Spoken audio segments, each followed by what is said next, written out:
হেৰি ককাইদেউ বাৰীত কাম কৰি আছিলে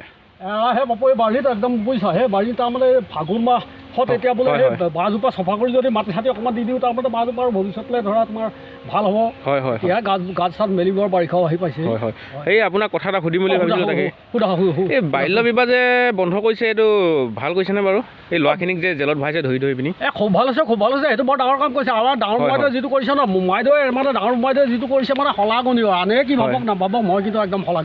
শলাগিছোঁ কেলৈ এই উঠি অহা ল'ৰা ছোৱালীবোৰে এই ভালকৈ ধৰা তোমাৰ পঢ়ি শুনি কিবা ধৰা নিজে কৰ্মসংস্থাপন লৈ যদি বিয়া বাৰু পাতে তেনেহ'লে অকল মোমায়ে ভালদৰে গোটেই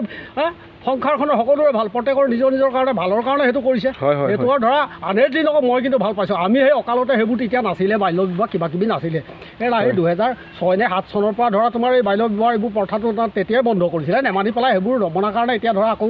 এই চিন্তা কৰিলে মোমায়ে তাৰমানে এইবোৰ নামানিছে সেইকাৰণে আইন উলংঘা কৰাৰ কাৰণে এতিয়া ধৰা ব্যৱস্থা কৰিছে আৰু এই ভৱিষ্যত প্ৰজন্মৰ ভালৰ কাৰণে এইবোৰ চিন্তা কৰিছে। এতিয়া ধৰা আমাৰ দিনত সেইবোৰ নাছিলে যদি আমি সেই অকালতে তোমাৰ বিয়া বাৰু পাতি পেলাই এতিয়া গুটি আহে এই ল'ৰা ছোৱালী জন্ম দি ভাল ল'ৰা ছোৱালী গড়গড়টো লগাবই নালাগে নোৱাৰিলোঁ নিজেও বেকাৰ হ'লোঁ। এতিয়া সেই কঁকালৰ বিষতে বাঁহজোপাকে সেই চিকুৰাব পৰা হ'লে আৰু কি উন্নতিডাল কৰিম এই গৰু গাই দুটামান পুহি ধৰা সেই কুকুৰা হাঁহ কেইটামান পুহিবলৈ কুকুৰা হাঁহৰ যি বেমাৰ আজিকালি উপায় নাই তাৰমানে উন্নতি নাই বুজিছা। সেইকাৰণে আমি যদি সেই কথাখিনি আগতে আমাক যদি সেই কথাখিনিৰ বিষয়ে যদি জানিলোহেঁতেন বা তেনেকুৱা যদি ধৰ ব্যৱস্থা থাকিলে মোৰ দৰে বহুতৰ এতিয়া কঁকাল কুঙা অকালতে হ'ব লগা নহ'লহেঁতেন বুজিছা। সেইটো কাৰণে কিন্তু ভাল পাইছোঁ আৰু চোৱা মোমায়ে কি নাই কৰা ইমান ধুনীয়া কৰিছে আজি শৈক্ষিক পৰিৱেশ স্বাস্থ্যৰ তোমাৰ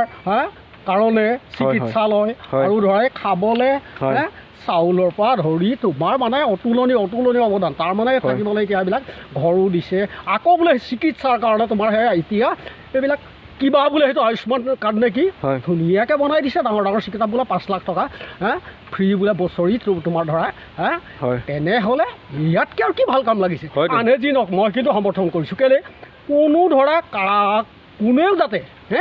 এইবিলাকৰ পৰা আমাৰ দৰে যে হ'ব নোৱাৰে ভৱিষ্যতলৈ যাতে এই আধা বেমাৰী হৈ কুঙা হৈ এতিয়া কঁকালৰ বিষ তোমাৰ একোটোৱে কৰিব নোৱাৰা আহিছিলোঁ মাজৰ ওচৰলৈ নোৱাৰি বাপু সেয়া ভালেই পাইছোঁ